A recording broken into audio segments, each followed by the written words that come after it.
Nature Mantra BP sugar thyroid reversal Nature మంత్రతో సాధ్యం.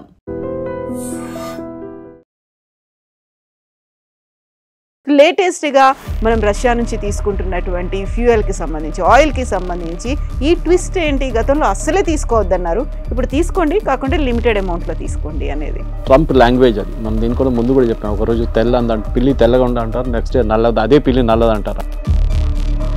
వీళ్ళేం చేస్తారంటే ఈరోజు డాలర్ పర్ బ్యారెల్ ఎంత కావాలంటే వీళ్ళు ప్రొడక్షన్ తగ్గించేస్తారు. Immediately prices will go up. అది ఎకనామిక్స్ సప్లై అండ్ డిమాండ్. ఈ ఆయిల్ ప్రొడక్షన్ ఎట్లా అంటే ఇవాళ ట్యాప్ ఆన్ చేసేది, రేపు ట్యాప్ ఆఫ్ చేసేది కాదు. కామెడియన్ని తీసుకొచ్చి ప్రెసిడెంట్ చేశారు, స్టాండప్ కామెడియన్ని జెలెన్స్కీని. ఆయనకు దేశం ఎట్లా నడిపేది తెలియదు.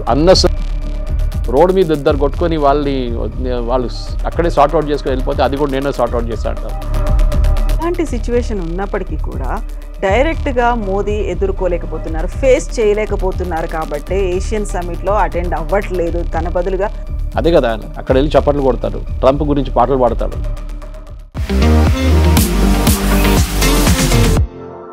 నమస్తే, నేను Kavitha. Welcome to I Dream News and నిజాలు. అమెరికా అధ్యక్షుడు డొనాల్డ్ ట్రంప్ ఇప్పుడు సరికొత్తగా మరో ఆంక్ష పెట్టాడు. అది రష్యా నుంచి చమురుని తక్కువ మొత్తంలోనే కొనుగోలు చేయమని, లేకపోతే రష్యా మీద తీవ్ర స్థాయిలో ఆంక్షలు విధించేందుకు కూడా సిద్ధమయ్యారు. At the same time Ukraine మీద కూడా గతంలో ఉన్నటువంటి మాట కంటే ఇప్పుడు ఇంకో మాట మాట్లాడుతున్నారు. ఈ ట్రంప్ను ఎదుర్కోలేకే భారతదేశ ప్రధానమంత్రి నరేంద్ర మోదీ కూడా ఏషియన్ మీట్కి హాజరవ్వట్లేదా? అవాయిడ్ చేస్తున్నారా? ఎవేడ్ చేస్తున్నారా? మనతో పాటుగా ఉన్నారు సీనియర్ జర్నలిస్ట్ సురేష్ కొచతిల్ గారు. సార్ నమస్తే సార్. సో ట్రంప్కి సంబంధించి మనం ఏం మాట్లాడుకున్నప్పటికీ అది సరికొత్తగా అనిపిస్తుంది. గతంలో మాట్లాడుకున్న దానికంటే కూడా డిఫరెంట్ వర్షన్తో మనం మాట్లాడుకుంటూ ఉంటాం. లేటెస్ట్గా మనం రష్యా నుంచి తీసుకుంటున్నటువంటి ఫ్యూయల్కి సంబంధించి ఆయిల్కి సంబంధించి ఈ ట్విస్ట్ ఏంటి? గతంలో అస్సలే తీసుకోవద్దన్నారు, ఇప్పుడు తీసుకోండి, కాకుండా లిమిటెడ్ అమౌంట్లో తీసుకోండి అనేది. అది ట్రంప్ లాంగ్వేజ్. అది మనం దీని కూడా ముందు కూడా చెప్పాం. ఒకరోజు పిల్లి తెల్లగా ఉండ అంటారు, నెక్స్ట్ డే నల్లది, అదే పిల్లి నల్లది అంటారు ఆయన. ఈ కేసులో మనం అర్థం చేసుకోవాలంటే ఒక బైడెన్ అడ్మినిస్ట్రేషన్ టైంకి వెళ్ళాల్సి వస్తుంది. కొంచెం రివైండ్ చేయాలి మనం. వరల్డ్ ఆయిల్ ప్రైసెస్లో రష్యా యుక్రెయిన్ వార్ మొదలైనప్పటి నుంచి రష్యా నుంచి ఆయిల్ కొనడానికి ఎవరు రెడీ లేరు. రెండే దేశాలు కొంటున్నారు ఆయిల్, గ్యాస్ సపరేట్. ఆయిల్ ఏమో India and China, mainly Turkey కూడా కొంటున్నారు. గ్యాస్ ఏమో ఎంటైర్ యూరోప్ కొంటున్నారు. కజాకిస్తాన్ వైపు నుంచి పైప్ వేసుకొని చాలా పైప్స్ ఉన్నాయి వాళ్ళకి. ఈవెన్ త్రూ యుక్రెయిన్ ఒక పైప్ వెళ్తుంది గ్యాస్కి యూరోప్కి. సో యూరోప్కి కంటిన్యూస్గా ఎస్పెషల్లీ వింటర్ మంత్స్లో గ్యాస్ కావాల్సింది. జయశంకర్ గారు అదే చెప్పారు. ఒకరోజు ఒక ప్రెస్ కాన్ఫరెన్స్లో అడిగారు ఆయన దగ్గర, మీరు ఆయిల్ కొంటున్నారు కదా రష్యా దగ్గర నుంచి అంటే, మేము ఒక నెలలో కొనే ఆయిల్ విలువ యూరోప్ ఒక రోజులో కొనేస్తున్నారు. హాఫ్ డే అన్నారు ఆయన, 1 full day కూడా కాదు. అప్పుడు మనం చాలా తక్కువ కొంటున్నాం. ఎందుకు కొంటున్నాం అనేది బైడెన్ అడ్మినిస్ట్రేషన్ టైం నుంచి స్టార్ట్ అయింది. అదే నేను రివైండ్ అని చెప్పాను. బైడెన్ ప్రెసిడెంట్గా ఉన్నప్పుడు ఏం చెప్పారంటే, భారతదేశం దగ్గర ఈ వార్ స్టార్ట్ అయింది, ఆయిల్ ప్రైసెస్ 100 దాకా వచ్చేసింది. $100 per barrel, which is very high, unsustainable. అంటే మన పెట్రోల్ బంక్లో ఒక $200 అమ్మాల్సి వస్తుంది. ఏం చేయాలి? ఆ పరిస్థితిలో ఏం చేశారంటే బైడెన్ చెప్పారు, మీరు రష్యా దగ్గర నుంచి కొనుగోలు చేసుకోండి, మీరు పని చేయండి, దాన్ని మీ దగ్గర తీసుకొచ్చి రిఫైన్ చేసి మీరు ఎవరికైనా అమ్మేసుకోండి, మాకు కూడా ఇవ్వండి, మేము కొనుక్కుంటామన్నారు. This was the logic by US అన్నమాట. ఈ లాజిక్ ప్రకారం భారతదేశం కొనడం మొదలుపెట్టాం. మన దగ్గర జామ్నగర్ రిలయన్స్ ఒకటి, అది కాకుండా నియారా అని company which is part of the Russian this one oil company refinery. And third is మన PSUs, Hindustan Petroleum, Bharat Petroleum, వీళ్ళందరూ కలిసి వీళ్ళు కూడా కొనడం మొదలుపెట్టారు. దాంతో ఏమైందంటే వరల్డ్ ఆయిల్ ప్రైసెస్ దిగి వచ్చి 60-65 దాకా వచ్చి ఆగిందన్నమాట. కానీ ట్రంప్ రాగానే మళ్ళీ ప్రాబ్లం స్టార్ట్ అయింది. మీరు కొనకూడదు, ఎందుకంటే ఈ డబ్బులు మీరు రష్యాకి ఇస్తున్న డబ్బులతోనే రష్యా యుక్రెయిన్ బాంబ్ చేస్తున్నారు. అది ఆయన లాజిక్. ఆ డబ్బులు ఇవ్వకపోతే రష్యా దగ్గర డబ్బులు ఉండవు, విచ్ ఈజ్ ఇల్లాజికల్. ఎందుకంటే యూరోప్ అంతా ఎందుకు కొంటున్నారు? Europe should also stop buying gas కదా. యూరోప్ ఎందుకు కొంటున్నారు? వాళ్ళ దగ్గర ఇంకా సోర్స్ లేదు ఇంకా ఎక్కడి నుంచి. ఇప్పుడు వాళ్ళు రష్యా ఇస్తున్న గ్యాస్ కన్నా ఆల్మోస్ట్ 2 times ఇవ్వాల్సి వస్తుంది వాళ్ళు. That they cannot pay to any other source. వాళ్ళు ఎక్కడి నుంచి కొనాల్సిందే రష్యా దగ్గర నుంచి. ఇప్పుడు మనం టోటల్ వరల్డ్ కన్జంప్షన్ చూస్తే I can give the latest figures as of today. మనం ఇప్పుడు వరల్డ్లో టాప్ ఆయిల్ ప్రొడ్యూసర్స్ అనగానే మనం కన్ఫ్యూజ్ అయిపోతాం మనం చాలా మటుకు. ఎవరు world top oil producers? Actually it is United states. ఒక్కరోజు యుఎస్ 22 మిలియన్ బ్యారెల్స్ ప్రొడ్యూస్ చేస్తారు. షేల్ ఆయిల్ అంటారు దాన్ని, ఎక్కువ డిగ్గింగ్ కాదు, షేల్ ఆయిల్. వీళ్ళదంటే సౌదీ అరేబియా అంతా మొత్తం డిగ్గింగ్ ఉంటుంది కొంచెం ఎక్కువ. షేల్ ఆయిల్లో 22 million barrels per day produce చేస్తారు యుఎస్ కన్జ్యూమ్ చేసేదేమో 18 నుంచి 20 బిలియన్ డాలర్లు ఆఫ్ దట్ ప్రొడక్షన్. మిగతా వాళ్ళు ఏం చేస్తారంటే అమ్మేసుకొని మళ్ళీ కొన్ని, ఫర్ ఎగ్జాంపుల్ వాళ్ళు అమ్మేది $60 అంటే ఎవడైనా $50 ఇస్తే వాళ్ళు $50 వాళ్ళు తీసుకుంటారు మనలాంటి వాళ్ళ దగ్గర నుంచి. So Reliance was refining in India Russian oil 40కి కొనేసి 45, 50కి రిఫైన్ చేసి 55కి అమ్మేసుకున్నారు అమెరికాకి. అమెరికా హ్యాపీగా కొనుక్కున్నారు. ఈవెన్ యూక్రెయిన్కి మనం as of last month Ukraine's top diesel importer into Ukraine మన దేశమే, భారతదేశం. తర్వాత యూక్రెయిన్ తెలిసినప్పుడు బంద్ చేసేసారు వాళ్ళు కూడా. ప్రాబ్లం ఎక్కడ వస్తుందంటే వీళ్ళు వరల్డ్ ఆయిల్ మార్కెట్లో మీకు స్టెబిలిటీ ఉండాలంటే డెఫినెట్గా production is the major factor. ముందు మనకు గుర్తుంటుంది OPEC అని చెప్పి ఇప్పుడు కూడా ఉంది, organisation of petroleum exporting countries. మీరు ఒక మాఫియా ఉండే వీళ్ళది. వీళ్ళేం చేస్తారంటే ఈరోజు $1 పర్ బ్యారెల్ ఎంత కావాలంటే వీళ్ళు ప్రొడక్షన్ తగ్గించేస్తారు. Immediately prices will go up. అది economics supply and demand factor. అది ఇది జరిగినప్పుడు ఏమవుతుందంటే ఎండ్ కన్జ్యూమర్ సఫర్ అవుతారు. మన దేశం for example we are one of the largest consumers of this. China, అది కాకుండా చిన్న చిన్న కంట్రీస్ చాలా ఉన్నాయి, బంగ్లాదేశ్ లాంటిది, పాకిస్తాన్, వాళ్ళందరూ సఫర్ అవుతారు. వాళ్ళకేం ప్రాబ్లం లేదు, ఎందుకంటే వాళ్ళు మస్తు డబ్బులు కూర్చున్నారు. కానీ OPEC ఆ కాటన్ని US వచ్చి బ్రేక్ చేశారు కొన్ని సంవత్సరాల ముందు. దాని తర్వాత now they become very weak, చాలా వీక్ అయిపోయింది. Number 2 producer in the world is I think Saudi Arabia. Saudi Arabia 11.13 million barrels per day. అంటే US ప్రొడ్యూస్ చేసే కన్నా $10 బిలియన్ తక్కువ, బ్యారెల్ తక్కువ ఒక రోజుకి. Third is Russia is about 10.75. ఇప్పుడు ఏమవుతుందంటే ఈ 3 countries, then there are many other countries, UAE ఉన్నాయి, వెనజువేలా ఉన్నాయి, చాలా మట్టుకున్నాయి.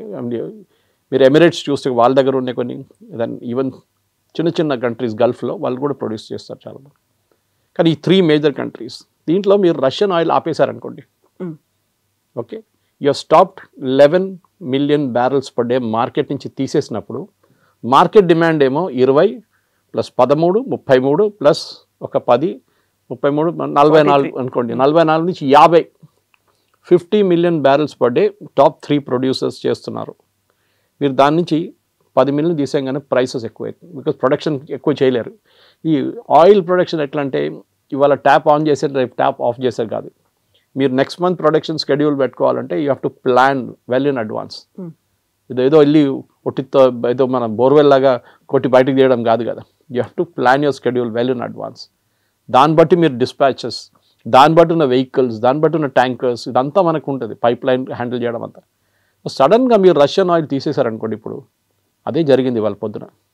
నిన్న రాత్రి US announce sanctions against Rosneft and Lukoil, 2 Russian companies. దాంట్లో రాస్నెఫ్ట్కి ఇండియన్ కంపెనీలో స్టేక్ ఉంది రిలయన్స్ దగ్గర. అది కాకుండా లుకాయిల్ కూడా ఉంది, నేయారా అని చెప్పి మన దగ్గర పెట్రోల్ బంక్ కనిపిస్తుంది, వాళ్ళకి they have 60% stake in that company. ఇప్పుడు ఏమవుతుంది, నిన్న రాత్రి oil prices have gone up by 5% across the world. ఎందుకంటే రష్యా మీద శాంక్షన్ పెట్టారు, ఇండియా కొనడం బంద్ చేసేస్తారు ఇమీడియట్. మనప్పుడు ఇవాళ కొనడం కాదు కదా, మన నెక్స్ట్ మంత్ కూడా కొనేసుకుని మన దగ్గర పెట్టేసుకుంటాం. మన దగ్గర స్ట్రాటజిక్ ఆయిల్ రిజర్వ్స్ అని ఉంటుంది, అది ఎక్కువ గవర్నమెంట్ బయట మాట్లాడరు. విశాఖపట్నం, మ్యాంగ్లూర్ అండ్ ఇటువైపు ముంబై దగ్గర ఎక్కడో, ముంబై దగ్గర ఎక్కడో మన దగ్గర హ్యూజ్ రిజర్వ్స్ ఉన్నాయి. పెద్ద పెద్ద ట్యాంక్, అండర్ గ్రౌండ్ ట్యాంక్స్ కట్టేశాం మనం. ఇది మన్మోహన్ సింగ్ గవర్నమెంట్ టైం నుంచి స్టార్ట్ అయ్యి మోదీ గవర్నమెంట్ వచ్చిన తర్వాత కంటిన్యూ చేశారు. ఆ ట్యాంక్లో మనకి ఒక 2 నెలలకు కావాల్సిన క్రూడ్ ఆయిల్ మన దగ్గర రెడీగా ఉంటుంది. The concept is international prices తగ్గినప్పుడు ఆ క్రూడ్ ఆయిల్ కొనేసి అక్కడ తీసుకొచ్చి దీంట్లో పడేస్తాం. అండ్ దాని తర్వాత ప్రైసెస్ ఎక్కువ అయినప్పుడు తీసేసి దాన్ని రిఫైన్ చేసి అమ్మేస్తాం బయట. సో రిజర్వ్స్ ఉంటుంది మన దగ్గర. రేపు ఒక వార్ జరిగింది అనుకోండి, సౌదీ అరేబియా అండ్ ఇరాన్ ఒక వార్ జరిగితే సౌదీ అరేబియా ప్రొడక్షన్ దెబ్బతింటుంది. ఈ ఇరాక్ వార్లో జరిగింది కూడా, సద్దాం హుసేన్ టైంలో ప్రైసెస్ ఎక్కువైనాయి. సో ఈ politically it's a very sensitive thing oil అనేది. సో ఆయిల్ ప్రైసెస్ ఇప్పుడు సడన్గా మీకు రేపు ఇంకో 5% ఎక్కువ అవుతుంది. 10 to 15% over the next 1 week oil prices ఎక్కువ, అన్లెస్ ఇండియా స్టార్ట్స్ అగైన్. ఇది ప్రాబ్లం అనమాట. ఇండియాని మళ్ళీ ఇంపోర్ట్ చేయడానికి అలౌ చేస్తేనే మళ్ళీ ప్రైస్ తగ్గుతుంది అని ట్రంప్కి తెలుసు. సో మీరు చెప్పిన దానికి starting point of the question was that only. Trump ఒకరోజు ఇట్లా మాట్లాడితే ఒకరోజు అట్లా మాట్లాడితే ఎందుకు అని చెప్పేసి. మనం ఇప్పుడు ఆయిల్ ఒకటే చూసాం, రష్యా మీద ఉన్న దాడి చేస్తాను, రష్యాని బాంబు వేస్తాను, రష్యాని ఫినిష్ చేసేస్తామని చెప్పిన ట్రంప్ ఇప్పుడు అసలు మాట్లాడలేదు దాని గురించి. ఎక్కడ నేను టామహాక్ మిసైల్స్ ఇస్తాను యూక్రెయిన్ కన్నా, లాంగ్ రేంజ్ మిసైల్స్ 3000 కిలోమీటర్ కొట్టచ్చు. ఇప్పుడు ఆయన మాట్లాడలేదు. ఇప్పుడు ఇవాళ పొద్దున ఒక ట్వీట్ చూశాను, దాంట్లో ట్రంప్ ఏమంటున్నారంటే అది ఇచ్చేస్తే యుక్రెయిన్ వాళ్ళకి అట్లా వాడుకోవాలని తెలియదు, వాళ్ళకి ట్రైనింగ్ ఇవ్వాల్సి వస్తుంది, 1 సంవత్సరం పడుతుంది ఆ ట్రైనింగ్, లేకుంటే మేమే వచ్చి షూట్ చేయాల్సి వస్తుంది, అది మా సోల్జర్స్ అయితే మేము వస్తే మళ్ళీ మేము రష్యా కొట్లాడుకున్నట్లు అయిపోతుంది. That is why we are not giving. Logic ఆలోచించండి. మీన్ స్ట్రేట్ అవే చెప్పేసండి మేము ఇవ్వం అంతే.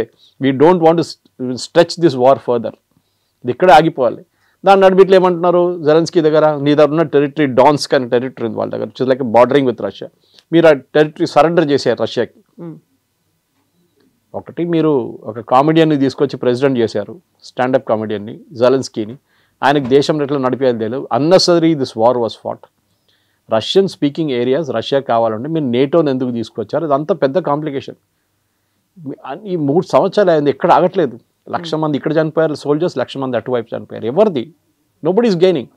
ఇండియా పాకిస్తాన్ యుద్ధం మనం 4 రోజులు ఆపినప్పుడు చాలామంది అడిగారు, ఎందుకు మోదీ గారు అప్పుడు ఆపారు, ఇంకా నడిపేయాలి పాకిస్తాన్ కొట్టారంటే ఇంకా 1 సంవత్సరం నడుస్తుండేది.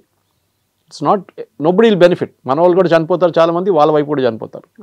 అప్పుడు మోదీ గారిని అడిగారు, మోదీ గారు ఇంతమంది ఎందుకు చనిపోయారు అని చెప్పి. So you have to be very sensible, ఎక్కడ ఆపాలి అక్కడ ఆపాలండి.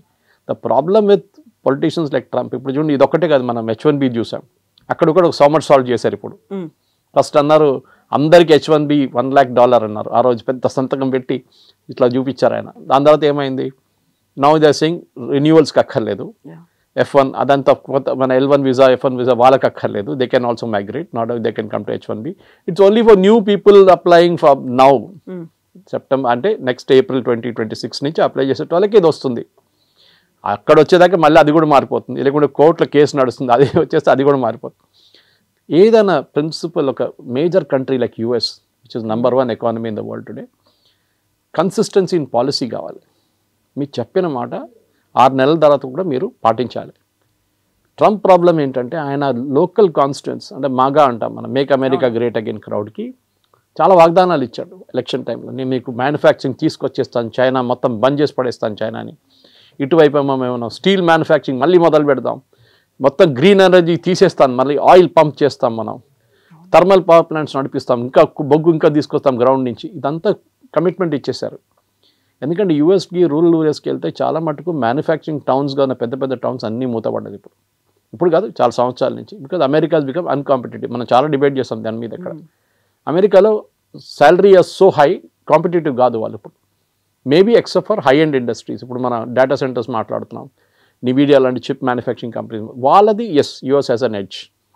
కానీ ట్రంపే చెప్పారు, ఈ బనియన్లు అండర్వేర్ తయారు చేసే కంపెనీలు నాకు వద్దు, ఇక్కడ మీరు బయట నుంచే తెచ్చుకోండి, నాకు కావాల్సింది హై అండ్ వాల్యూ కంపెనీస్ కావాలి, which is correct logic. Because America cannot produce that. Even iPhones చూడండి, భారతదేశం నుంచి తీసుకెళ్తున్నారు iPhone. Apple is importing lot of, ఇక్కడి నుంచి పంపిస్తున్నారు, ఎక్స్పోర్ట్ చేస్తున్నారు యూఎస్కి.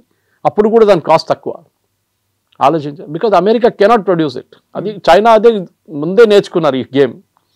వాళ్ళు ఫస్టే నేర్చుకొని వాళ్ళకి కావాల్సిన స్ట్రాటజీ పెట్టుకున్నారు. వాళ్ళు మ్యానుఫ్యాక్చరింగ్ పవర్ అయిపోయారు. మొత్తం కార్ కంపెనీలు అన్నీ యూఎస్లో మూతపడ్డది, ఇక్కడ అన్నీ ఐదర్ చైనా ఆర్ యూరోప్కి వెళ్ళిపోయింది. ఈవెన్ భారతదేశంలో కూడా కార్ కంపెనీ పెద్ద మారుతి లాంటి, నౌ సుజుకి, హ్యూజ్. ఇది ప్రాబ్లం. ట్రంప్కి ఏంటంటే ఒక కన్సిస్టెన్సీ ఇన్ పాలసీ లేదు. ఒక వారం ఒక రోజు చెప్పినప్పుడు నెక్స్ట్ డే మారిపోతుంది. The problem is not with Trump. Trump నేను దీంట్లో ముందు కూడా మనం మాట్లాడాను, ట్రాన్సాక్షనల్ పర్సన్. ఆయన రియల్ ఎస్టేట్లో ఉన్నాడు. రియల్ ఎస్టేట్లో ఎట్లా ఉంటారంటే, ఇది తీసుకుంటావా లేదా చెప్పు, మార్గేం చేస్తాడు, ఎంత 5% తగ్గ సరే తీసుకో, నాకు చెక్ కావాలి ఎప్పుడు అంటే. This is why they behave అనమాట. ఒక హైప్ క్రియేట్ చేసి దాన్ని. కానీ ఇప్పుడు ఆయనకి ఏమైందంటే, వచ్చినప్పటి నుంచి మీరు చూస్తున్నారు కవిత గారు, ఆయన చెప్పిన ఒక్క మాట కూడా, ఎలక్షన్ టైంలో చెప్పిన ఒక్క మాట కూడా ఇప్పుడు ఆయన ఇంప్లిమెంట్ చేయలేకపోతున్నారు. Make America great again how? Employment, but last 3 monthsలో ఎంప్లాయ్మెంట్ చాలా ఎక్కువైంది యూఎస్లో. ఇన్ఫ్లేషన్. ఎందుకంటే అట్ స్టోర్ మీరు, అది వాల్మార్ట్ ఉండొచ్చు, టార్గెట్ ఉండొచ్చు, ఎవరైనా ఉండొచ్చు. అట్ స్టోర్ మీరు చైనా నుంచి ఇంపోర్ట్ చేసే ప్రోడక్ట్స్ మీరు టారిఫ్ పెట్టారు, న్యాచురల్లీ కన్జ్యూమర్ పే చేస్తున్నారు, యూఎస్ కన్జ్యూమర్ పే చేస్తున్నారు. ఇప్పుడు బాత్రూమ్ ఫిట్టింగ్స్ రష్యా నుంచి బ్యాన్ చేశారు. Russia was the big exporter of bathroom fittings.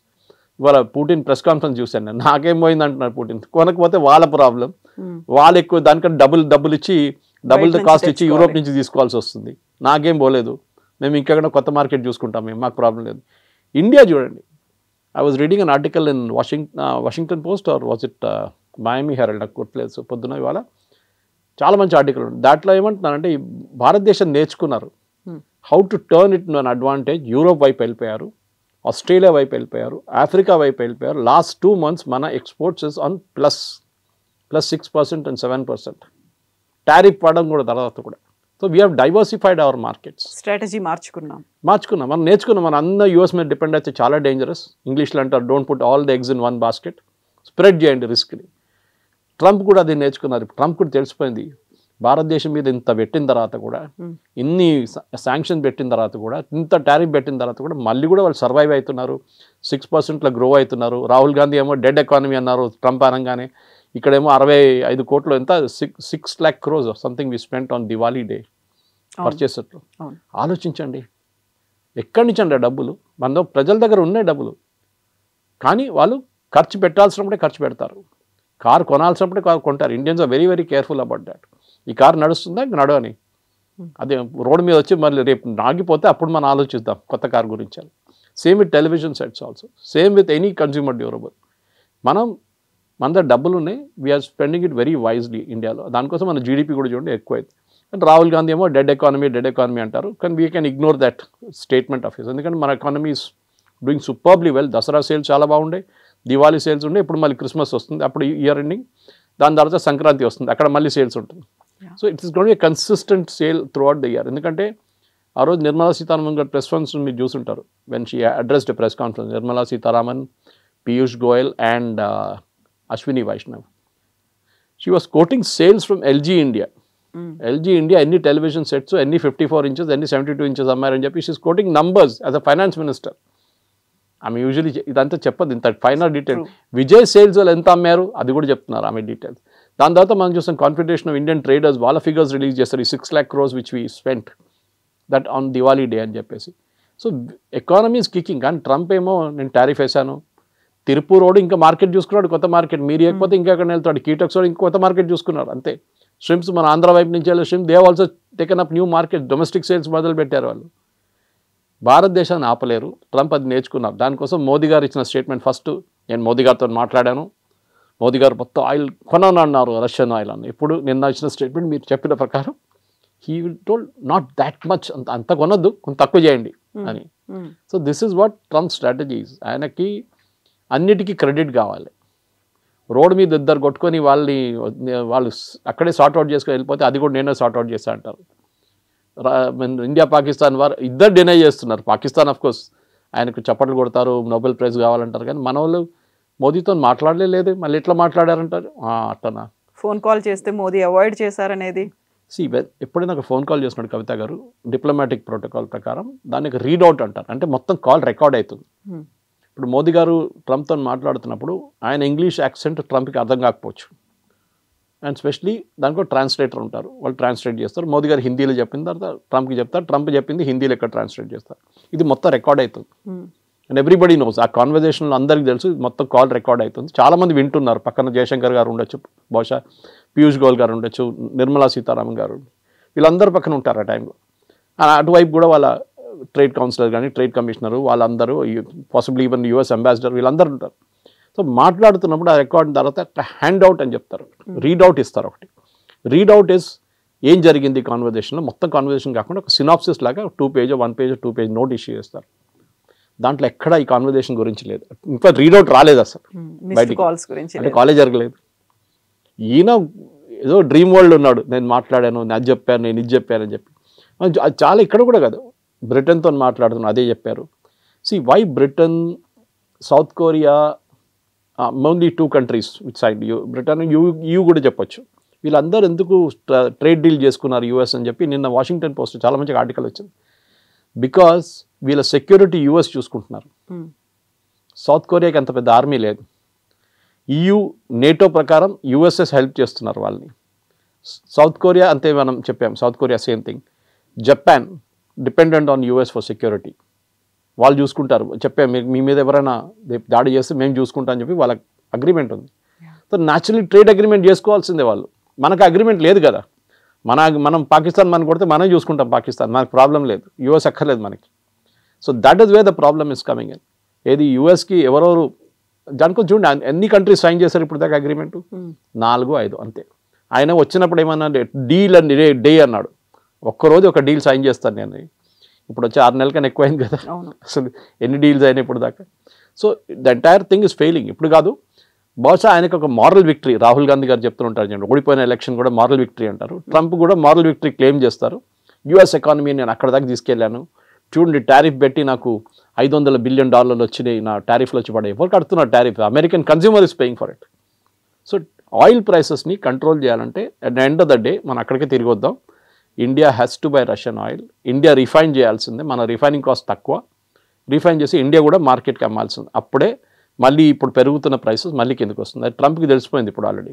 2 రోజులనే 10% ఆగానే అక్కడ యూఎస్ కన్జ్యూమర్ కూడా పెట్రోల్ బంక్లో డబ్బులు ఎక్కువ వేయాల్సి వస్తుంది. ఇలాంటి సిచ్యువేషన్ ఉన్నప్పటికీ కూడా డైరెక్ట్గా మోదీ ఎదుర్కోలేకపోతున్నారు, ఫేస్ చేయలేకపోతున్నారు కాబట్టి ఏషియన్ సమ్మిట్లో అటెండ్ అవ్వట్లేదు. తన బదులుగా మినిస్టర్ జయశంకర్ని పంపిస్తున్నారు అనే మాట, అవాయిడ్ చేస్తున్నారు అని కాంగ్రెస్ కూడా చెప్తోంది, విమర్శిస్తోంది. డిప్లొమాటిక్లీ కొన్ని సిచ్యువేషన్స్ అట్లనే హ్యాండిల్ చేయాల్సి వస్తుంది.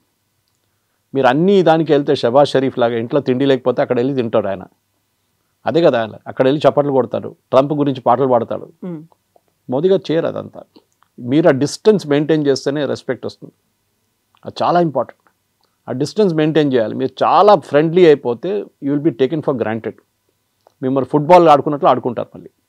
షరీఫ్తో అదే జరుగుతుంది. అసీముని పిలిస్తే వాషింగ్టన్కి వెళ్తాడు ఇమ్మీడియట్గా. లేదు, మోదీ గారు అక్కడ కెనడాలో సబ్మిట్ చేయని అక్కడే మొదలైంది గొడవ అంతా, మీకు గుర్తుంటుంది. ట్రంప్ ఏమో ఒక రోజు ముందు వచ్చేసారు యూఎస్కి, నేను అక్కడ రష్యన్ వార్ స్టాప్ చేయడానికి పోతున్నా అని చెప్పి. మోదీ గారు వచ్చినప్పుడు ట్రంప్ అక్కడ లేరు. ట్రంప్ ఫోన్ చేశారంట మోదీ గారికి, మీరు వెళ్తూ ఒకసారి వాషింగ్టన్కి రండి, వైట్ హౌస్లో కూర్చొని మాట్లాడదాం. సో మోదీకి న్యూస్ వచ్చింది, అక్కడ అసీం మునీర్ కూడా ఉండబోతున్నాడు. ఈయన 2 ఫోటోలు నిలబడి ఇద్దరిని తీసుకొని నేను చూడండి వార్ ఆపేశానని చెప్పి మోదీ వైజ్లీ డిసైడెడ్ నేను వెళ్ళను, అక్కడ అసీం మునీర్ ఉంటాడు అదే టైంలో వైట్ హౌస్లో. ట్రంప్ అది చెప్పట్లేదు ఇప్పుడు, కానీ I'm following in to trap అని తెలిసిపోయింది ఆయనకి. దానికోసం లేదు నేను క్రొయేషియాకి వెళ్తున్నాను, ఐ కెనాట్ కమ్ అంటే, ఆ క్రొయేషియా చిన్న కంట్రీ ఏం వెళ్తున్నాను అని చెప్పారంట. ఇదంతా రీడౌట్లో ఉంది. ఇది what is there in Croatia, very small. అక్కడ దాకా ఎందుకు వెళ్తున్నారు, మీరు వచ్చేయాలండి ఒకసారి వైట్ హౌస్ అంటే. ఈ నోస్ వైట్ హౌస్లో ఎవరు కూర్చున్నాడు ఇంకా అని. దట్ ఎంటైర్ ఫోటో ఆపర్చునిటీలో భారతదేశం ఇమేజెస్ స్పాయిల్ అయిపోతుండే. So Modi quietly avoided it. ఇప్పుడు క్వాడ్ చూడండి, క్వాడ్ జరగాలండే, క్వాడ్ జరగట్లేదు ఇప్పుడు. ఆసియాన్ సమ్మిట్ ఈ will not go because Trump సడన్గా రావచ్చు అక్కడికి కూడా, చెప్పలేం. ఎందుకంటే ఆయనకు ఫోటో ఆపొచ్చిండి, అక్కడ వెళ్ళి నేను మళ్ళీ ఇంకా 2 వార్లు ఆపానని చెప్తాడు, నేను అది చేశానంటారు. సో దట్ మనం డిప్లొమాటిక్లీ ఎక్కడెక్కడ avoid. Jaishankar ji is a very good person to for this. ఆయన చూసుకుంటారు, మనం అక్కడ వెళ్ళక్కర్లేదు. We will go where we get respect. మనం కూడా లైఫ్లో కూడా అంతే కదా, మనకు రెస్పెక్ట్ ఇచ్చిన వాళ్ళ దగ్గర మనం వెళ్తాం, రెస్పెక్ట్ ఇవ్వని వాళ్ళ దగ్గర మనం వెళ్ళాం ఎప్పుడైనా. అది మర్చిపోకూడదు అది. And Modiji is doing the same thing. Congress వాళ్ళు చెప్పుకుంటారు అదంతా, మోదీజీ భయపడ్డారు అది. ఇప్పుడు చూసాం కదా, డెడ్ ఎకానమీ లైవ్ ఎకానమీ అయిపోయింది. మోదీ గారికి ట్రంప్ ఇప్పుడు డైలాగ్ మార్చేశారు మొత్తం. ఇప్పుడు అప్పుడు కాంగ్రెస్ కూడా అపాలజైజ్ చేస్తారా, సారీ మేము చెప్పింది తప్పని చెప్పేసి? అది చేయరు కదా. ఆసియాన్ సమ్మిట్ నడవనేయండి, దాని తర్వాత చాలా సమ్మిట్లు ఉన్నాయి ఇంకా. Let us see, Trump will have to claim down. అది అవుతుంది కదా, క్లైమ్ డౌన్ ఆల్రెడీ స్టార్ట్ అయిపోయింది. రష్యా వార్ ఆపలేకపోతున్న, అసలు ట్రై చేసాడు, ఏం రాలేదు, నోబెల్ ప్రైజ్ రాలేదు. ఇండియా పాకిస్తాన్ అన్నారు, మనం రాజ్నాథ్ సింగ్ గారేమో మేము ఇంకా పాజ్ బటన్లో ఉన్నాం, ఇప్పుడు కావాలంటే దబాయించేస్తాము బటన్ అని చెప్తున్నారు. మోదీ గారు కూడా అదే అంటున్నారు. అక్కడ INS విక్రాంత్కి వెళ్ళి అక్కడ స్పీచ్లో కూడా అదే మాట్లాడారు, ఆపరేషన్ సింధూర్ గురించి. సో డెఫినెట్గా Modi government has built up an image. చాలా సీరియస్ కంట్రీ, మేము మాతో ఫుట్బాల్ ఆడకండి, will do what is good for our. అది చాలా ఇంపార్టెంట్. మన దేశానికి ఏం కావాలో దాట్ వీ షుడ్ ఇంప్లిమెంట్. ఎవడో చెప్పిండి ఎవడో చేయమంటే మనం చేయము. What is good for our people will do that. మనకు తక్కువ రేట్లో రష్యన్ ఆయిల్ వస్తే మనం కొనుక్కుంటాం, మనం ఎక్కువ రేట్లో ఎవరి దగ్గర నుంచి కొనాం. ఎందుకంటే US 70 అంటున్నారు, రష్యా ఏమో 40 అంటున్నారు. మన డెఫినెట్గా ఇండియన్ కన్జ్యూమర్ మైండ్ సెట్లో కూడా అంతే. ఎవడన్నా 40 రూపాయలకి ఇస్తున్న సపోజ్ ఇంకోటి 70 అంటే 40 తీసుకుంటాను నేను, as long the quality is okay. So definitely Russian oil కొనాల్సిందే మనం. ఇవ్వాలి కాకపోతే రేపు కూడా ట్రంప్ దిగి వస్తారు, రష్యన్ ఎక్స్పోర్ట్ అలౌ చేస్తారు డెఫినెట్గా. కానీ Putin statement today is very strong. ఆయన కూడా చాలా స్ట్రాంగ్గా తీసుకున్నారు. సరే నేను చూస్తాను చెప్పి. చైనా ఏమంటున్నారు, పట్టించుకొని నేనని చెప్తారు. We will continue to buy. China is the biggest consumer Russian oil. China మీద శాంక్షన్స్ పెట్టలేదు, చైనా మీద టారిఫ్ పెట్టలేదు. ఎందుకు? భయపడుతున్నాడు ట్రంప్. టారిఫ్ పెట్టగానే అక్కడ US మార్కెట్ దెబ్బతింటుంది ఇమీడియట్గా. That is the big problem for.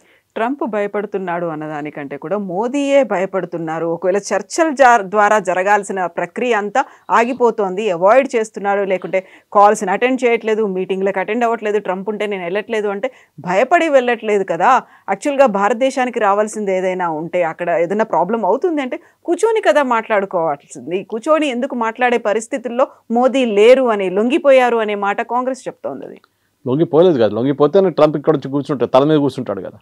ఇప్పుడు మన ట్రేడ్ డీల్ టాక్స్ నడుస్తున్నాయి. ఈవెన్ ట్రంప్ మేడ్ స్టేట్మెంట్, మొన్న ఒక స్టేట్మెంట్ ఇష్యూ చేశారు, చాలా బాగా నడుస్తుంది, బహుశా ఇంకో నెలలో ట్రేడ్ అగ్రిమెంట్ వచ్చేస్తుందని చెప్పేసి 15 నుంచి 16% రేంజ్లో మనం డ్యూటీని తీసుకొస్తున్నాం.